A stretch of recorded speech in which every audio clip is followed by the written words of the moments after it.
క్రైస్తవులని పిలువబడుతున్న వారిలో కూడా ఎవరికీ బైబిల్ సరిగా అర్థం కావటం లేదు.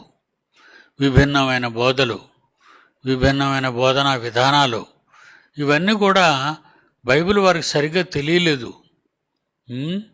చర్చ్ ఆఫ్ గాడ్ అంటాడు. మనం అనేకసార్లు చెప్పుకుంటాం విషయాలు. చర్చ్ ఆఫ్ గాడ్ అనే ఒక సంస్థ ఉంటుంది. ఏ చర్చ్ ఆఫ్ గాడు? రాముడు ఉన్నాడు, కృష్ణుడు ఉన్నాడు, అల్లా ఉన్నాడు, బుద్ధుడు ఉన్నాడు, ఎంతోమంది దేవుళ్ళు ఉన్నారు. చర్చ్ ఆఫ్ గాడ్ అంటే దేవుని సంఘం. ఏ దేవుని సంఘం? బుద్ధిహీనుడా? చర్చ్ ఆఫ్ గాడ్ అని పెట్టుకున్నావు కానీ ఏ గాడ్ అయినా? ఎందరో దేవుళ్ళు ఉన్నారు ప్రపంచంలో. చర్చ్ ఆఫ్ గాడ్ అని పెట్టుకుంటావేంటి?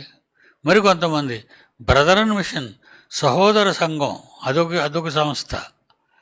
Brother and mission. ఏ బ్రదరు నువ్వు? ఇస్లాంలో బ్రదర్స్ ఉన్నారు, హిందువుల్లో బ్రదర్స్ ఉన్నారు, క్రైస్తవులు బ్రదర్స్ ఉన్నారు, బుద్ధుల్లో బ్రదర్స్ ఉన్నారు. మరి అనేక సంస్థలు, మతాల మధ్యన బ్రదర్సు. ఏ బ్రదరు?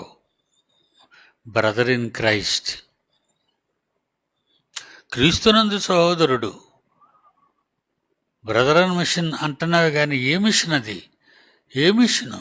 బ్రదర్ మిషనా అని ఒక్కటి పెట్టుకుంటే సరిపోద్దా? క్రైస్తవులకు కూడా మర్మం అర్థం కాక ఎవరి నోటుకు వచ్చినట్లుగా వారు బైబిల్ చూడకుండా వాళ్ళ మనసుకు నచ్చింది మనుషులు కల్పించినటువంటి పద్ధతుల్లో చిక్కడిపోయారు. మతశాఖల్లో క్రైస్తవులు మతశాఖల్లో చిక్కడిపోయారు. ఒకడు పండుగ దినం పేరు పెట్టుకుంటాడు సంఘానికి, పెంతెకొస్తు పండుగ దినమని. ఒకడు బెతెస్దా కోనేరు పేరు పెట్టుకుంటాడు సంఘానికి. ఒకడు కరిమెలకొండ పేరు పెట్టుకుంటాడు కరిమెల సంఘం అని. ఒకడు యెరూషలేం పేరు పెట్టుకుంటాడు యెరూషలేం సంఘం అని.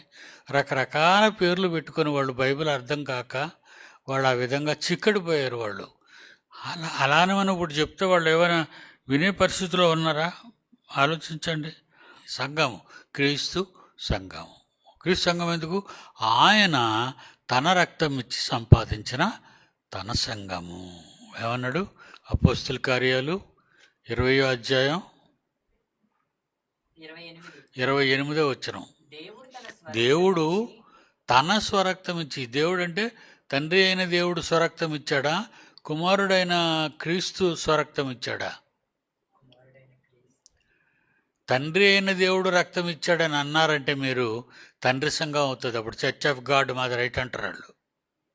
చర్చ్ ఆఫ్ గాడ్ అని ఎవరైనా అన్నారనుకో, దేవుడు అని అక్కడ ఆ మాటకు అర్థం తెలియదు వాళ్ళకి. మీదనేమంటున్నాడు?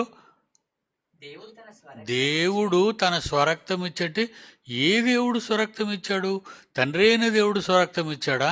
కుమారుడైన దేవుడు యేసుక్రీస్తు స్వరక్తం ఇచ్చాడా? ఏమని రాశాడు? దేవుడు తన స్వరక్తం ఇచ్చి సంపాదించిన తన సంఘము. ఏ దేవుడు రక్తం ఇచ్చింది? తండ్రి అయిన దేవుడా? కుమారుడైన దేవుడా? కుమారుడైన దేవుడు. కుమారుడైన దేవుడు కనుక యేసు తన స్వరక్తం ఇచ్చి సంపాదించిన సంఘము. అక్కడ అప్లై అవుతుంది అది యేసుక్రీస్తు. అందుకే క్రైస్ట్ చర్చ్ సరైన పదం. అంటే ఈ మర్మం మనకు అర్థమైంది కనుక మనం ఏమని పేరు పెట్టాం?